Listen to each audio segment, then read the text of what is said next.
Assalamualaikum warahmatullahi wabarakatuh. Teman-teman, balik lagi di channel YouTube gua Hairun Imam. Nah, di video kali ini kita akan melihat dan mendengarkan bagaimana penjelasan secara detail Ibu Sri Mulyani, Menteri Keuangan Republik Indonesia, yang membeberkan program-program unggulan keberlanjutan dari Presiden Jokowi menuju Presiden terpilih Prabowo Subianto. Dan ada hal unik dan menarik yang diungkapkan oleh Ibu Sri Mulyani dan sepertinya ini pertama kali dalam sejarah Republik ini. Ada program unggulan yang digagas oleh presiden sebelumnya dan akan dilanjutkan oleh presiden setelahnya. Dan ada program unggulan untuk meningkatkan kualitas sumber daya manusia kita teman-teman.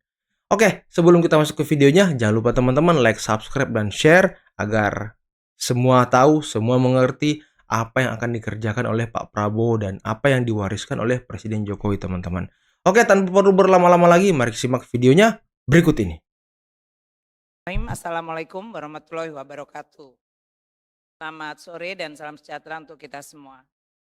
Seperti tadi telah disampaikan oleh Bapak Presiden dan kemudian ditambahkan oleh Pak Menko mengenai kondisi ekonomi dan hubungannya dengan rancangan APBN 2025 yang merupakan APBN transisi di mana dipersiapkan oleh pemerintah saat ini untuk pemerintahan terpilih mulai Oktober 2024. Dan ini tentu kita terus berkoordinasi dan berkomunikasi serta terus menjaga sinkronisasi dari rancangan APBN 2025 sehingga bisa menampung semaksimal mungkin tadi disampaikan seluruh program prioritas yang temanya berkelanjutan, akselerasi dan penguatan. Saya akan menyampaikan sedikit lebih detail dari Pak Menko tadi, dari postur dan rancangan APBN 2025 berdasarkan proses politik yang tadi juga disampaikan oleh Ketua DPR, di mana kita sudah menyampaikan KEM PPKF, Kebijakan Ekonomi Makro dan pokok-pokok kebijakan fiskal yang sudah dibahas semenjak bulan Maret hingga bulan Juni, dan kemudian juga pembahasan internal di Kabinet. Pertama, ada 2 yaitu kondisi ekonomi seperti biasa yang akan mempengaruhi dan oleh karena itu juga akan menentukan desain dari APBN itu sendiri dan bagaimana kinerja dari APBN yang kadang menjadi shock absorber, counter cyclical atau peredam shock maupun sebagai counter cyclical atau siklus dari perekonomian untuk bisa terus menjaga masyarakat dan perekonomian kita sehingga di tengah berbagai ketidakpastian, guncangan, Indonesia tetap bisa berjalan maju untuk mengejar cita-cita Indonesia emas. Kita mulai dengan dinamika perekonomian dan kinerja dari fiskal kita. Kalau kita lihat dan ini disampaikan dalam pidato tadi pagi dan oleh Pak Menko lagi, bahwa global environment itu masih sangat tidak pasti. Meskipun kita mungkin sudah melihat ada suatu pola yang berulang, repeated pola ya, yaitu mengenai tensi politik secara global, yaitu eskalasi antara blok di Amerika Serikat Eropa dengan blok RRT Rusia dan bahkan sudah flare atau sudah pecah menjadi perang seperti di Ukraina. Kemudian di Timur Tengah juga terjadi dan kemudian yang terjadi juga yang disampaikan oleh Bapak Presiden terjadinya perang dagang. Jadi tidak hanya perang militer, perang dagang. Kenaikan dari apa yang menggunakan instrumen tarif atau non tarif untuk membendung perdagangan antar negara.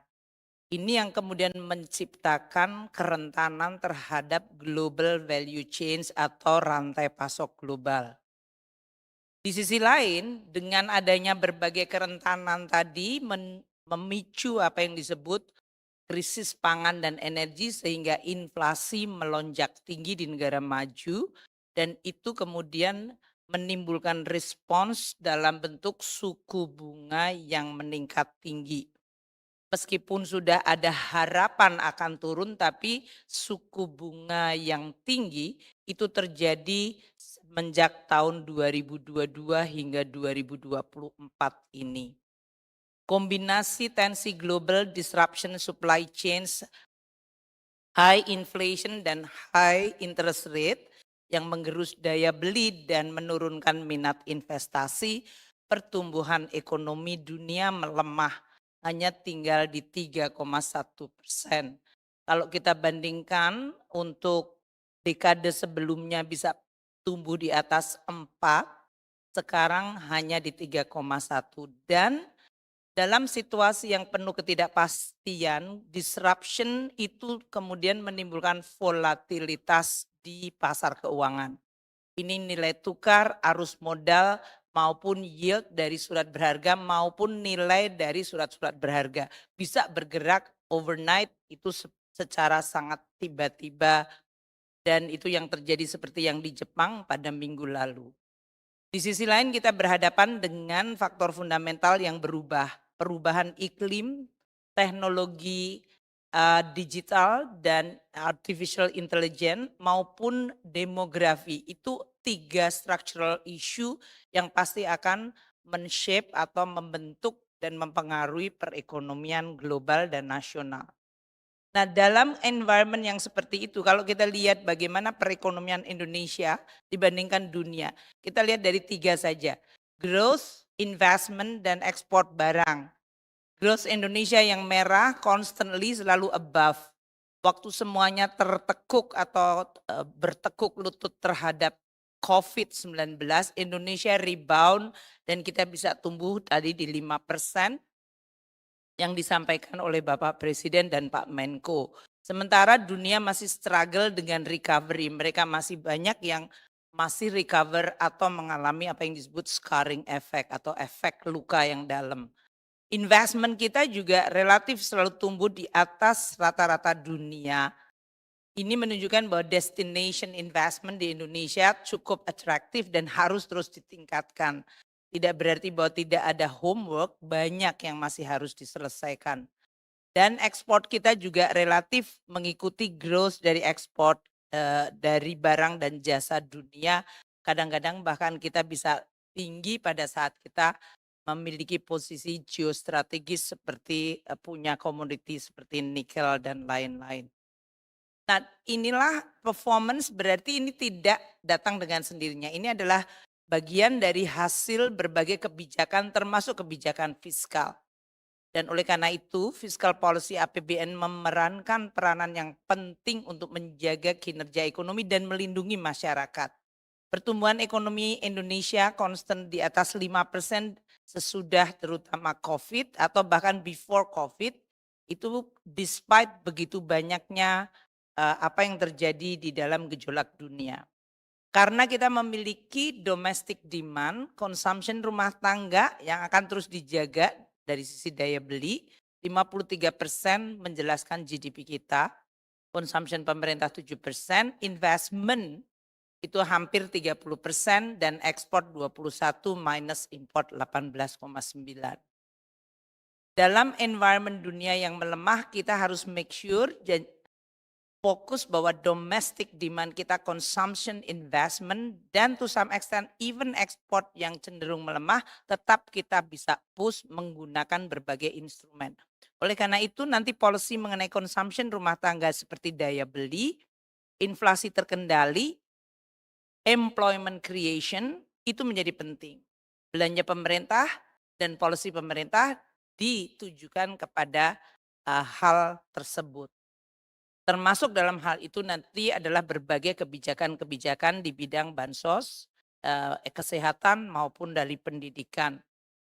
Untuk peningkatan investasi, infrastruktur yang selama ini sudah dibangun dan itu meningkatkan konektivitas dan meningkatkan mobilitas sehingga menciptakan tadi lower cost dan juga perbaikan dari sisi logistik distribusi.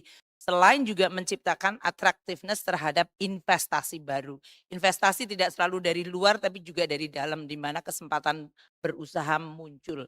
Dan kita menggunakan insentif fiskal secara selektif. Kalau ada sektor tertentu seperti otomotif, electric vehicle mau di-push atau sektor perumahan yang kita menganggap bahwa itu adalah perlu untuk ditingkatkan, kita bisa menggunakan instrumen fiskal termasuk tax insentif di dalam rangka menciptakan stimulasi. Selain instrumen fiskal seperti belanja subsidi. Jadi kombinasi bisa dalam bentuk belanja subsidi atau dari sisi taxation. Untuk ekspor kita akan terus dukung melalui hilirisasi dan itu memposisikan Indonesia di dalam tren dunia dan membuat Indonesia di dalam strategic value chains global dan itu menguntungkan posisi Indonesia. Tentu masih banyak homework mengenai hilirisasi ini termasuk produk pada level hilir seperti chips dan elektronik yang lain. Dan yang terakhir, transformasi ekonomi Indonesia sendiri, yaitu apakah itu di dalam energi, hilirisasi industri maupun hilirisasi dari sektor pertanian. Itulah yang mungkin menjadi strategi growth kita dan bagaimana APBN fiscal tools akan membantu dan mendukung strategi tersebut. Pertama mengenai consumption rumah tangga yang terjaga. Ini karena inflasi terkendali dan Indonesia seperti saya sudah sering sampaikan menggunakan approach tidak hanya dari sisi monetary approach, tapi fiscal dan bahkan approach secara birokratis administratif itu sangat penting untuk mengadres inflasi yang bukan berasal dari agregat demand. Jadi seperti Mendagri dan kami mengumumkan pemerintah daerah melalui tim pengendali inflasi daerah, Pak Menko tim pengendali inflasi nasional. Itu semuanya memberikan kontribusi terhadap stabilitas harga pada tingkat yang kemudian menciptakan inflasi rendah dan itu membantu daya beli. Pada saat krisis pangan terjadi, krisis energi global terjadi, Indonesia relatifly punya inflasi yang rendah dan itu menguntungkan sehingga kalau kita lihat growth dari consumption kita bisa terjaga mendekati 5% dan itu mendukung growth kita di 5%. Another example untuk meningkatkan konsumsi adalah employment atau kesempatan kerja dan penciptaan kesempatan kerja. Selama periode 2015-2024, 21,3 tenaga kerja tercipta dan untuk periode 2022-2004 sendiri separuhnya itu berarti terjadi akselerasi job creation. Rata-rata per tahun berarti adalah 2,1 juta untuk periode 15-2024. Kalau untuk 3 tahun terakhir bahkan akselerasi dalam penciptaan pertambahan tenaga kerja baru yaitu 3,7. Ini menimbulkan tadi unemployment-nya menjadi menurun dari 6,26 meningkat karena terjadinya COVID semua ekonomi berhenti dan sekarang sudah di bawah 5% yaitu 4,82. Selain consumption tadi dijaga dengan inflasi dan job creation, kita juga memberikan perlindungan sosial kepada kelompok tidak hanya yang rentan, miskin tapi juga bahkan kelompok kelas menengah. Teman-teman wartawan barangkali membayangkan bahwa kalau dari APBN hanya bansos, PKH, sembako, kemudian Kartu Indonesia Pintar, PBI yang dari tempatnya Kementerian Kesehatan untuk masyarakat agar mendapatkan akses jasa kesehatan. Namun itu bansos itu yang kuning dan memang lebih banyak dinikmati untuk kelompok ini yang paling miskin itu adalah desil 1, 2, 3, 4. Meskipun kita lihat untuk bansos sembako juga dinikmati sampai desil 10. Kemudian tapi APBN juga memberi bantuan kepada masyarakat dalam bentuk subsidi. Subsidi dalam bentuk barang yaitu artificially membuat harga menjadi lebih rendah harga-harga untuk BBM, listrik, LPG. Dan kalau kita lihat yang biru muda itu adalah subsidi kompensasi memproteksi daya beli masyarakat hingga seluruh desil. Artinya semua masyarakat enggak yang miskin, yang menengah dan kaya semuanya menikmati subsidi tersebut. Memang menjadi persoalan masalah sasaran. Ada lagi satu instrumen fiskal lain yang barangkali tidak familiar tapi sebetulnya penting yaitu bahwa PPN yang dibebaskan. Jadi banyak masyarakat menganggap bahwa semua barang jasa itu kena PPN. Tapi sebetulnya di dalam undang-undang HPP sangat menjelaskan. Barang kebutuhan pokok, pendidikan, kesehatan, transportasi itu tidak kena PPN. Jadi kalau membayangkan, oh PPN kemarin 10 ke 11 dan di Undang-Undang HPP akan menjadi 12, itu barang-barang itu tidak terkena PPN. Jadi itu memproteksi dan kalau kita lihat yang biru tua di atas ini, mereka dinikmati bahkan lebih pada kelompok kelas menengah, bahkan sampai ke atas dalam hal ini. Jadi saya ingin menyampaikan bahwa APBN menjaga daya beli masyarakat agar consumption itu tetap terjaga stabil tadi melalui daya beli, inflasi rendah, melalui job creation sehingga employment bertambah tadi dengan 21,3 juta selama 10 tahun terakhir dan 11,1 tahun terakhir. Plus kita memberikan bantalan melalui APBN dengan 3 moda, yaitu modal mengenai bansos, dari subsidi maupun dari PPN yang eh, diberikan pembebasan. Tingkat kemiskinan menurun dengan berbagai intervensi polisi pemerintah, termasuk kemiskinan ekstrim. Nanti mungkin Pak Harso akan menyampaikan. Dan ini merupakan salah satu bahwa pertumbuhan kita inklusif berkualitas. More kita ingin tidak hanya sekedar level pertumbuhan, tapi kelompok yang paling rentan miskin bisa kemudian ikut menikmati. Transfer ke daerah yang selama ini juga sudah diberikan jumlahnya makin meningkat, itu kita lihat mampu mengurangi juga ketimpangan. Karena kalau sosialnya itu makin tidak timpang akan menimbulkan juga yang disebut tadi modal sosial yang Pak Menko sampaikan. Dan kita lihat kontribusi dari transfer ke daerah di dalam mengurangi ketimpangan antara daerah yang tertinggal dengan daerah yang relatif maju itu terlihat dengan tail index yaitu yang orange sebelah kiri itu makin menurun. Ini sesuatu yang positif. Bahkan kalau kita lihat dana desa yang sudah diberikan sejak 2018, kita lihat di sebelah kanan, mayoritas desa itu adalah desa tertinggal, yaitu yang orange. Kita lihat dalam kurun waktu 2018 hingga 2024, desa tertinggal menurun tajam, yaitu dari dari di atas 27.000, sekarang sekitar 5.000. Sementara yang biru tua naik ke atas itu adalah desa yang mandiri. Desa mandiri dari 310 desa di 2018, sekarang sudah 17.203 desa yang statusnya mandiri.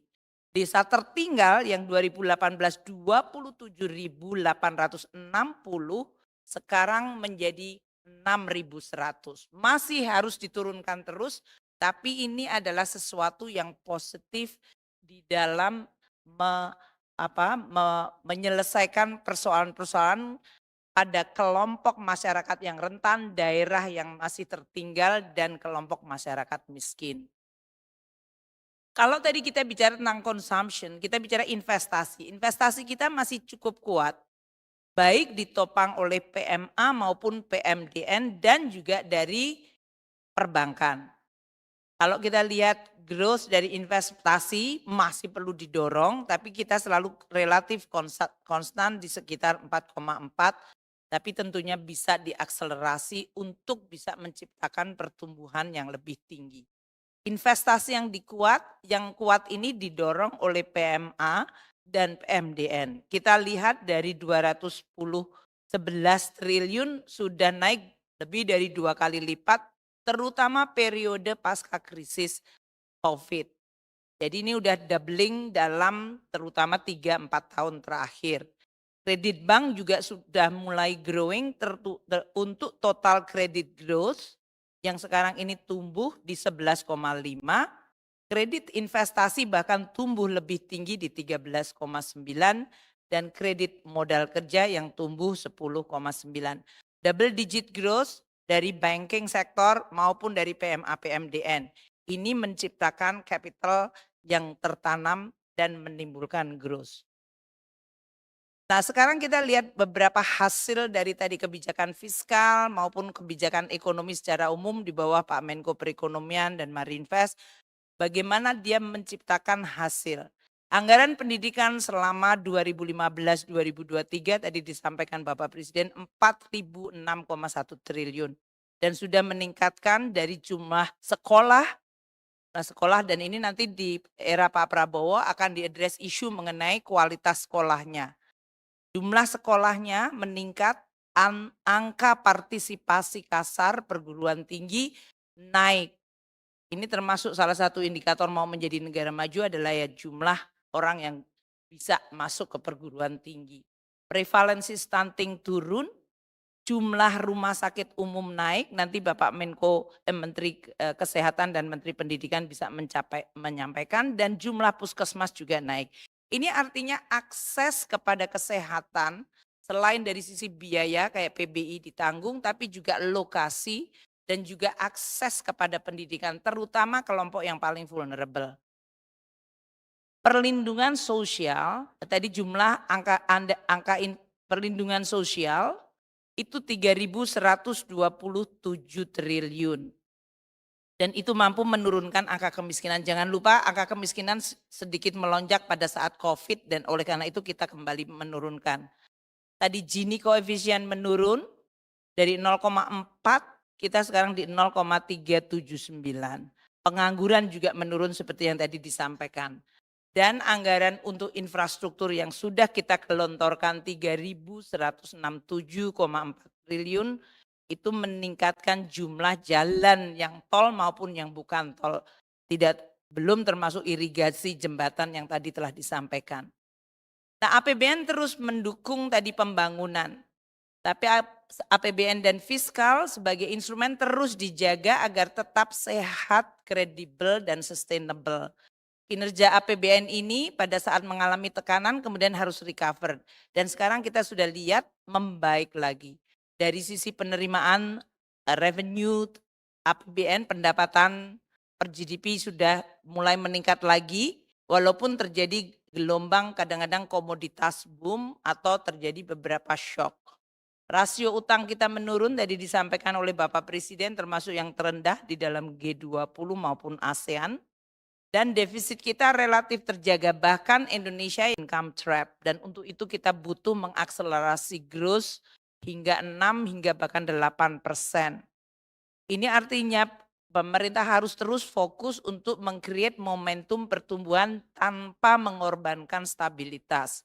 Karena kalau growth bisa sesaat tinggi tapi kemudian tidak sustainable dan tidak stable. Dan untuk 2045 dengan aspirasi untuk mencapai high income country, jumlah penduduk kita dengan demographic growth yang sekarang ini diperkirakan mencapai 324 juta. 65% produktif, 70% adalah kelas menengah. Itu akan menjadi the size ekonomi kelima terbesar di dunia. Dan ini menimbulkan motor penggerak ekonomi dunia sendiri. Tapi untuk mencapai itu kita harus menciptakan terus nilai tambah dari setiap sektor. Manufaktur jelas, tapi juga pertanian dan jasa. Jadi komposisi dari manufaktur, pertanian dan jasa harus terus ditingkatkan. Salah satu yang bisa meningkatkan value added dan productivity adalah kualitas dari tenaga kerja. Kalau kita lihat 2015 ke 2023, dengan jumlah tenaga kerja yang lulusan SMP ke bawah sudah mulai menurun di bawah 50%. Dan mulai banyak lebih dari SMA, SMK, dan bahkan universitas. Itu berarti quality-nya sudah mulai bergeser dalam waktu 10 tahun atau dalam hal ini less than 10 tahun, 8 tahun. Ini tren yang akan terus kita jaga untuk meningkatkan kualitas dari labor atau SDM kita. Makanya nanti dari sisi banyak strategi untuk meningkatkan productivity akan bertumpu pada pendidikan, pelatihan, teknologi, dan riset serta development. Hilirisasi dan revitalisasi industri kita telah memberikan suatu daya tahan pada saat ekonomi dunia bergoncang. Kita lihat 3 leading sektor di manufaktur yang punya potensi sangat besar, yaitu industri makanan minuman, logam dasar ini yang hilirisasi dari pertambangan, dan industri kimia farmasi. 3 ini selalu identik nanti dengan manufacturing base ekonomi kita. Sedang sektor-sektor yang memang tertinggal karena sekarang shift dengan teknologi dan otomasi, dalam hal itu seperti tekstil, alas kaki, industri karet, ini perlu untuk ada semacam afirmasi agar mereka memiliki adjustment yang relatively smooth. Untuk itu, kita akan menggunakan insentif fiskal maupun fiscal tools. Entah itu melalui tadi belanja, membuka kawasan industri, apakah melalui subsidi atau bahkan menggunakan insentif perpajakan dalam bentuk insentif fiskal. Insentif perpajakan seperti tax allowance maupun tax holiday. Ini agar kita bisa terus menjaga momentum industrialisasi yang berbasis pada nilai tambah tinggi. APBN 2025 didesain untuk menjaga transisi ini. Tema yang kami terus konsultasikan dengan presiden terpilih dan maupun presiden yang saat ini Pak Jokowi adalah bahwa keberlanjutan, dan beliau berdua selalu berdiskusi, keberlanjutan, penguatan, dan akselerasi. Namun APBN sebagai instrumen yang vital harus terus dijaga supaya dia terus menjadi instrumen yang bisa mendukung tadi keberlanjutan, penguatan, dan akselerasi. Asumsi dasar ekonomi makro tadi telah dibacakan oleh Bapak Presiden, jadi saya bisa cepat saja. Growth di 5,2%. Memang dalam situasi yang tadi disampaikan Pak Menko, kita harapkan dengan interest rate mulai menurun, akan ada momentum growth, tapi yang tidak pasti adalah fragmentasi dan geopolitik yang masih akan menimbulkan disruption yang patternnya itu tidak pernah bisa terbaca secara mudah. Tapi inflasi kita menggunakan 2,5%, suku bunga SBN 10% di 7,1 itu dengan konservatif melihat volatilitas yang terjadi pada tahun ini. Nilai tukar di 16.100 rupiah per dolar, meskipun kita melihat sekarang sudah ada tanda kuat di bawah 16.000. Tapi kita membuat estimasi tentu bersama Bank Indonesia. Harga minyak diperkirakan di 82 dolar per barel, lifting minyak kita di 600.000 barel per hari dan lifting gas di 1.005.000 barel per hari equal minyak.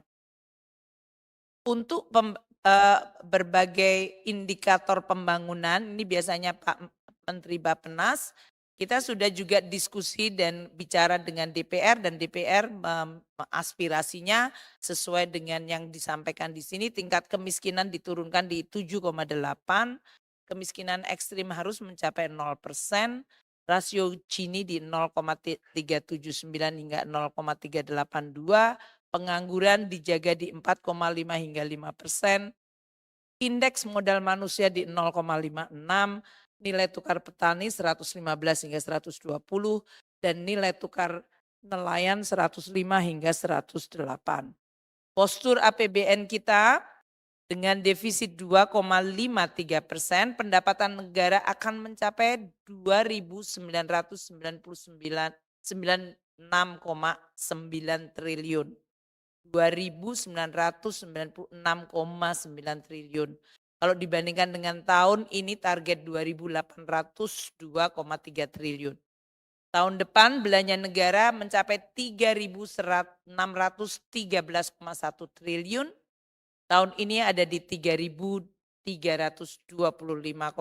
triliun. Kontribusi perpajakan mencapai 2.490,9 triliun. Ini untuk pajak saja sudah melewati 2.000 nanti pada tahun ini, tahun depan. Untuk penerimaan pajak dengan bea cukai mencapai 2.490,9. Kalau tahun ini 2.309,9 triliun. PNBP di 505,4 triliun, tahun ini 492. Belanja negara yang 3.613 triliun dibagi belanja pemerintah pusat 2.693,2 triliun dan transfer ke daerah 919,9 triliun. Oleh karena itu posturnya defisit APBN di 2025 adalah di 616,2 triliun atau 2,53% dari GDP. Ini dalam hal ini pembiayaan adalah 616. Kalau kita lihat postur ini didesain dengan konsultasi supaya program-program prioritas bisa diakomodasi, diwadahi dan mulai bisa dilaksanakan pada tahun pertama dari pemerintahan presiden terpilih. Agenda tematik 2025 kalau kita lihat di sini pendidikan 722,6 triliun. Yang mungkin perlu di sini dilihat selain program yang meneruskan seperti peningkatan akses tadi, kualitas pendidikan dan menggunakan instrumen yang sama seperti PIP, KIP kuliah, BOS, BOP, PAUD, beasiswa termasuk LPDP, juga pemberian makanan bergizi untuk anak-anak sekolah. Teman-teman, sebelum kita lanjut videonya, saya ingatkan sekali lagi, jangan lupa like, subscribe, dan share teman-temannya. Share videonya ke grup WhatsApp, ke grup Facebook, ke manapun itu, agar orang semakin banyak mengetahui terkait apa-apa saja yang akan dikerjakan oleh Pak Prabowo Subianto ketika memimpin nanti. Dan apa-apa saja program keberlanjutan, unggulan yang akan digagas kembali oleh Presiden Prabowo, yang tentunya untuk membawa negara kita menjadi negara maju 2045. Oke, tanpa perlu berlama-lama lagi, mari kita lanjut videonya berikut ini. Di pemerintahan presiden terpilih juga akan memfokuskan pada renovasi sekolah-sekolah, terutama kelas-kelas dan sekolah-sekolah yang buruk, dan pembangunan sekolah unggulan. Yang biru ini adalah yang berasal dari pemerintah baru untuk penekanan suatu program baru dan akselerasi untuk pendidikan. Kemudian untuk link and match dengan pasar tenaga kerja, apakah menggunakan pendidikan vokasi atau sertifikat, itu nanti sudah masuk di dalam anggaran dan sudah ada di dalam program yang ada. Faktor kedua adalah perlindungan sosial 504,7 triliun. Selain untuk tadi perlindungan sosial yang sudah saya sampaikan seperti PKH, kartu sembako, PIP, KIP, kuliah, kita juga masukkan di sini adalah kartu kesejahteraan yang akan terus diintegrasikan.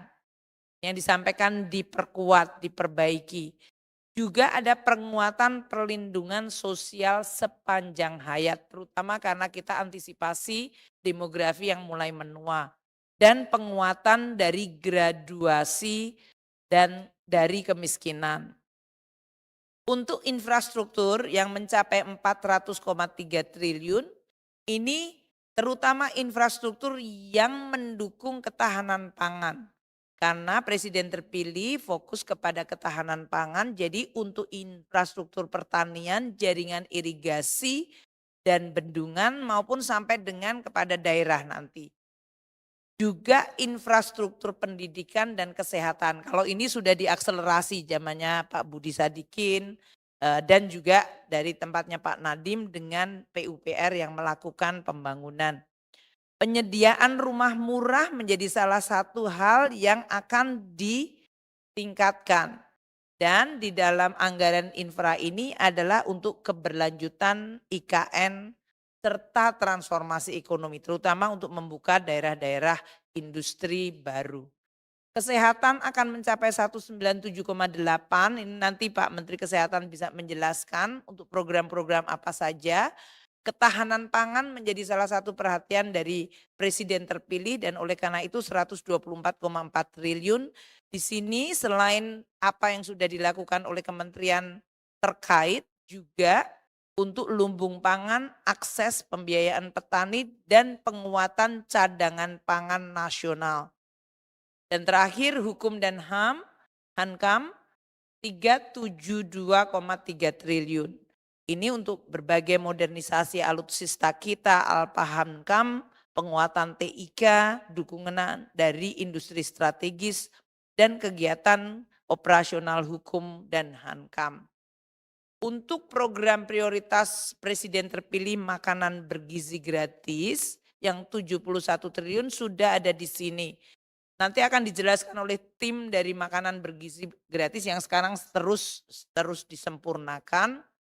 Tujuannya adalah untuk menciptakan anak yang cerdas, tapi juga multiplier ekonomi di lokal juga akan ditekankan, yaitu UMKM-nya makin berdaya dan ekonomi daerah bisa bergerak.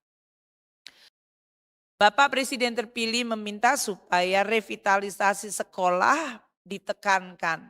Kami mengalokasikan 20,3 triliun untuk kualitas pendidikan terutama bangunan ini, terutama pada bangunan. Karena begitu banyak ya bangunan ada yang rusak berat, menengah, sedang. Jadi ini nanti akan dibuat menjadi prioritas bagi pemerintahan baru sehingga mereka bisa membuat target rehabilitasi dan perbaikan sekolah untuk tahun 2025 22.000 sekolah umum dan keagamaan.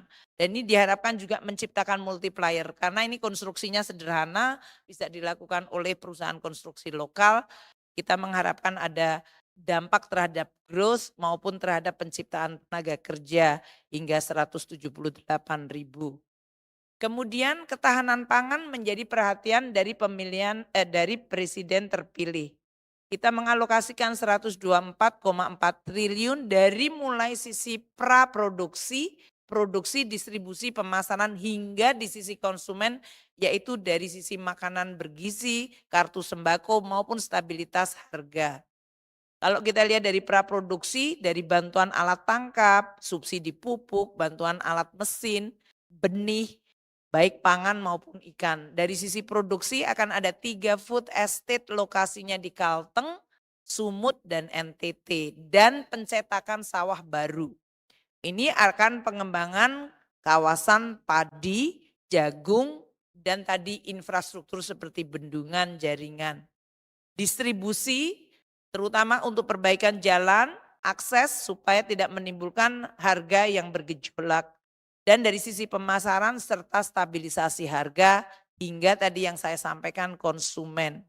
Kita juga akan memberikan melalui KUR UMKM terutama untuk UMKM maupun untuk petani. Ini yang sudah selalu dikoordinasikan dengan Pak Menko selama ini.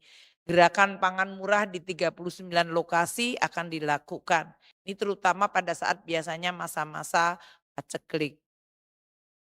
Ketahanan energi adalah prioritas yang juga penting dari presiden terpilih.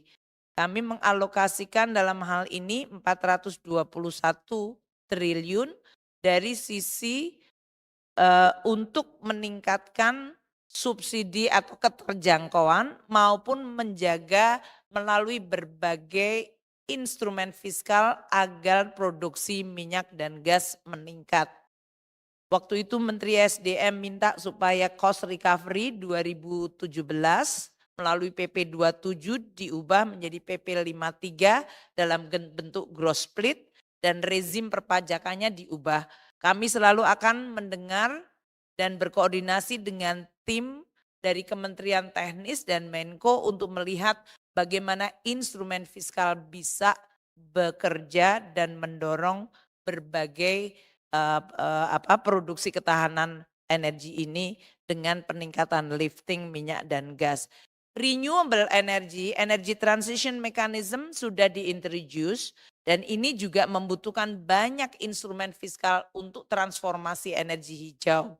Jadi kita juga akan terus menggunakan melalui instrumen tadi, insentif fiskal, subsidi maupun berbagai belanja intervensi yang lain.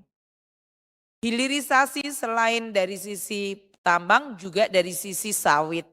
Dan ini juga merupakan salah satu andalan dari Republik Indonesia. Kita akan menggunakan terus-menerus instrumen fiskal, pajak ekspor, tarif biaya keluar, naik turun dan penggunaan untuk B35 hingga bahkan sekarang akan B40 ya Pak ya, B40. Itu untuk stabilisasi harga maupun untuk terus mendorong hilirisasi maupun dari sisi renewable energy. APBN 2025 pendapatan negara akan mencapai 2.996,8 triliun itu artinya naik 12,32%. maaf itu tax ratio naik 6,4% dari tahun ini. Dan kita akan terus melakukan yang disampaikan melalui Undang-Undang HPP, yaitu reform dari sisi legislasi peraturan, peningkatan tax ratio, pelaksanaan core tax system yang kita harapkan bisa mulai live akhir tahun ini, perbaikan CISA, dan meningkatkan Simbara. Compatibility dengan digital dan sistem perpajakan global harus kita antisipasi. Karena rezim pajak global ini menjadi sangat fokus dan menjadi perhatian banyak sekali negara-negara yang sekarang juga sedang berkontestasi politik.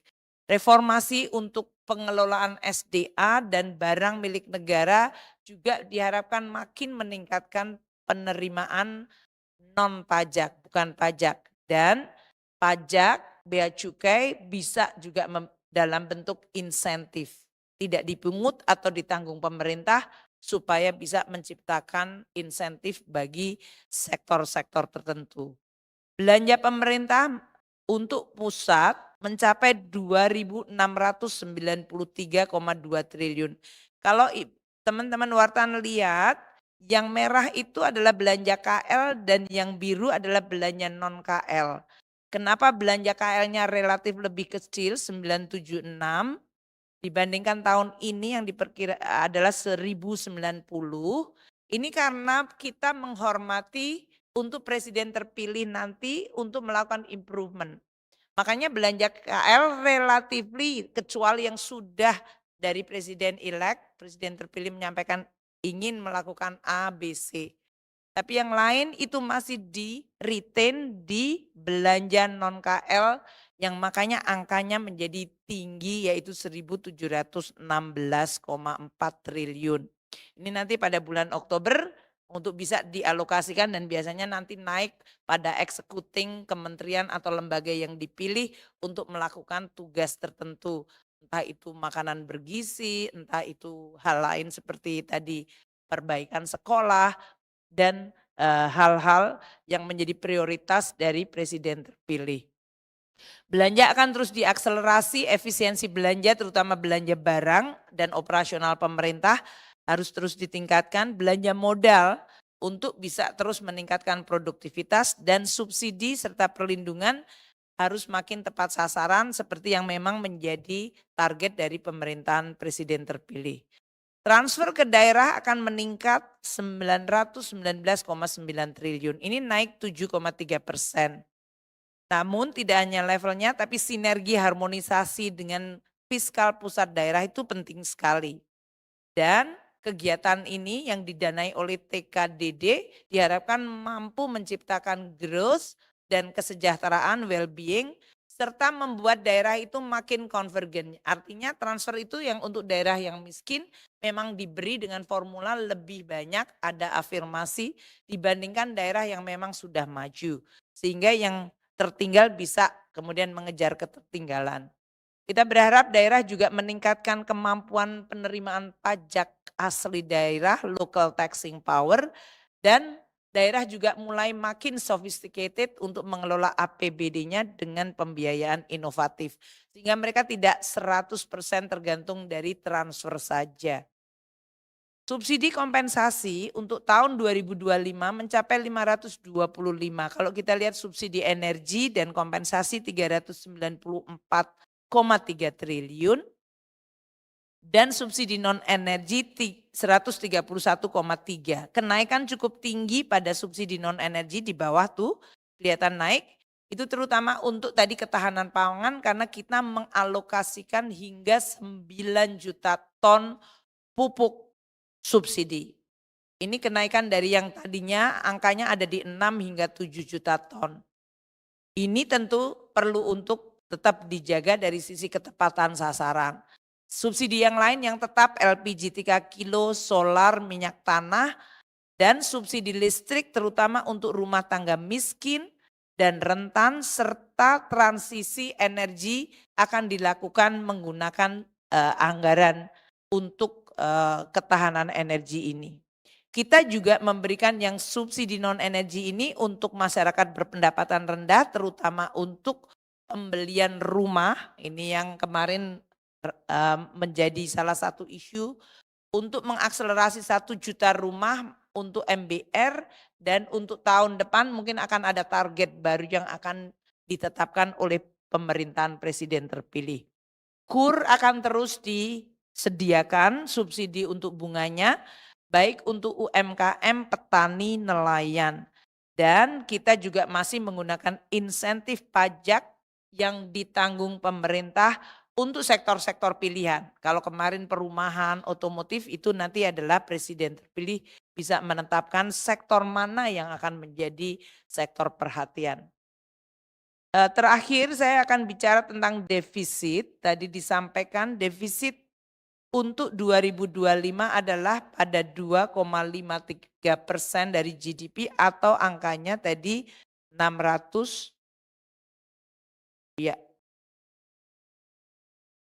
2,53%. Itu angkanya kayaknya salah deh. Oh, ini keseimbangan primernya yang biru. Hanya 63 ya. Dia nggak menyebutkan angkanya yang di depan tadi posturnya 616. Keseimbangan primer akan mengalami sedikit widening 63,3. Kita berharap ini akan bisa tetap dijaga dan makin mengecil. Defisit akan terus dijaga relatif pada level yang aman meskipun kadang bergerak karena situasi ekonomi terus dinamis. Pembiayaan dijaga terus prudent, inovatif dan produktif. So far kita dalam situasi yang relatif baik di dalam guncangan tadi suku bunga naik, volatilitas exchange rate maupun capital flow dan kenaikan yield di negara-negara maju.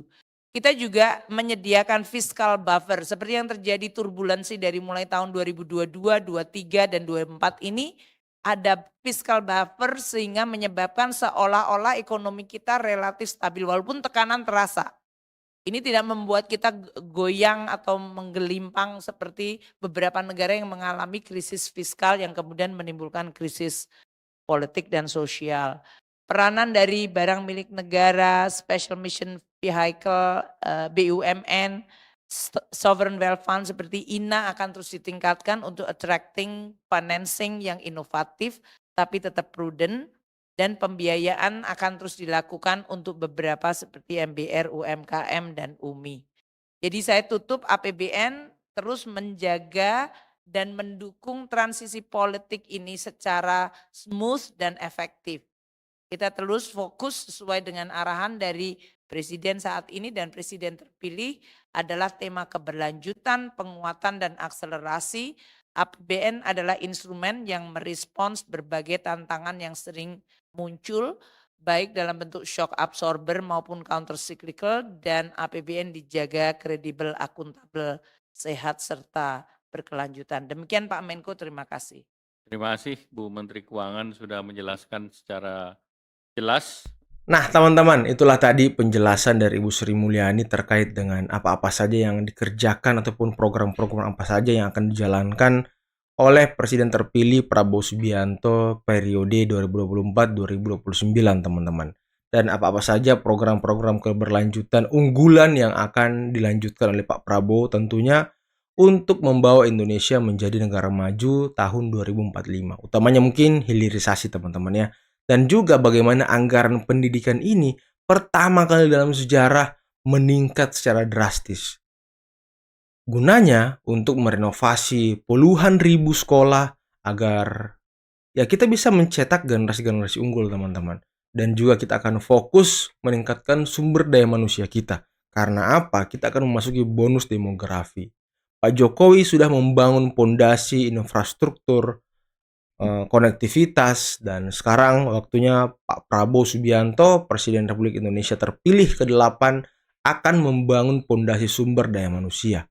Nah, inilah sebuah keberlanjutan yang sangat keren menurut saya karena sesuai dengan tujuan dan work plan yang sudah dibangun Pak Jokowi untuk menuju Indonesia Emas 2045. Dan ini harus dikawal bersama-sama untuk memastikan Indonesia akan berubah dan kita bisa keluar dari middle income trap.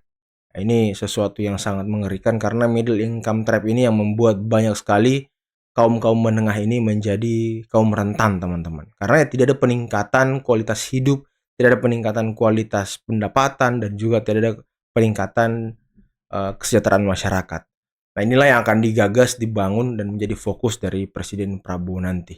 Semoga kita doakan teman-teman, semua pemimpin-pemimpin kita selalu sehat dan mereka bisa membawa Indonesia menjadi negara maju, negara makmur 2045, agar anak cucu kita tidak merasakan apa yang dirasakan oleh orang-orang tuanya, kesusahan-kesusahan orang tuanya, dan semoga stunting berkurang, semoga kemiskinan berkurang, semoga pengangguran juga berkurang, teman-teman. Oke, mungkin cukup sekian dulu video kali ini. Jangan lupa teman-teman like, subscribe, dan share videonya. Akhir kata, billahi taufiq wal hidayah. Wassalamualaikum warahmatullahi wabarakatuh. Bye-bye.